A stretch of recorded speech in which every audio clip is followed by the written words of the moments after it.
আসসালামু আলাইকুম। এটা হচ্ছে বগুড়া সারিয়াকান্দি যমুনা চর। এই যে চরের ও মাথা থেকে শুরু করে আমরা এই মাথায় চলে এসেছি। ওই পাশে নদী দেখা যাচ্ছে। এটা হচ্ছে যমুনার শেষ প্রান্তে মানে যমুনা চরের শেষ প্রান্তে এসেছি। ওই যে ওই পাশে নদী দেখা যাচ্ছে। দেখেন চারিদিকে নদী আর নদী। মাঝখানে এই চরটা জেগেছে। তো এখানে অনেক মানুষের বসবাস আছে। তো দেখেন মানুষের বসবাসের থেকে এখানে জমির পরিমাণ বেশি। এখানে দাঁড়ালে মনে হবে না আপনি নদীর মাঝখানে আছেন। কিন্তু আসলে এই জায়গাটা হচ্ছে নদীর মাঝখানে। তো দেখেন যে নদীর এখানে মানুষের এতই জীবনযাত্রা কঠিন আমার কাছে মনে হয়েছে। কারণ এনারা নদী পার হয়ে যাবে, বাজারঘাট করে নিয়ে এসে এখানে খাওয়া-দাওয়া করে। যেগুলো লাগাইছে, মাসকলাই লাগাইছিল সেগুলো উঠায়ে এখন রেখে দিয়েছে শুকালে বাসায় নিয়ে যেয়ে পরিষ্কার করে বাজারে বিক্রি করবে।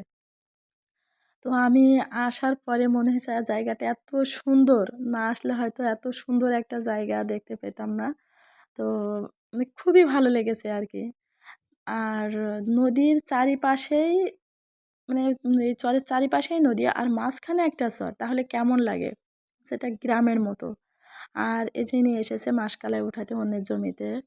তো দিন শেষে ওনাকে টাকা দেবে জিজ্ঞাসা করলাম। তো হচ্ছে কথা হলো উনার সাথে বলছে এখন ঘাস উঠাচ্ছে। ঘাস উঠায়ে বাসায় নিয়ে যেয়ে গরুকে খেতে দিবে। আর ওই পাশে দেখা যাচ্ছে গাছগাছালি ওর ভিতরে ওখানেও জমি। মানে বিঘা কি বিঘা মানুষ জমি চাষ করছে।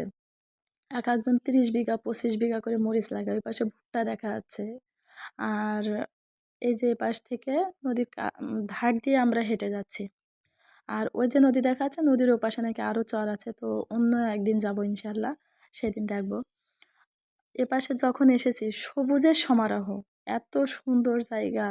মানে আমরা এসেছি সবাই অবাক হচ্ছে কিন্তু ওদের কাছে স্বাভাবিক মনে হয়েছে। আমাদের কাছে অস্বাভাবিক যে এত সুন্দর জায়গায় কখনো আসেনি। এপাশ থেকে নদীতে ওই যে নৌকা যাচ্ছে, নদীর জাহাজও চলে। আর হচ্ছে এই যে নিচে উপর থেকে দেখা যাচ্ছে নিচে পানিগুলা। তো এখন পানি শুকায় গেছে। যখন বন্যা হয়, বন্যার সময় মানুষের জীবনযাত্রা এত কঠিন হয়ে যায় যে তারা ঘরের ভিতরে পানি আসে।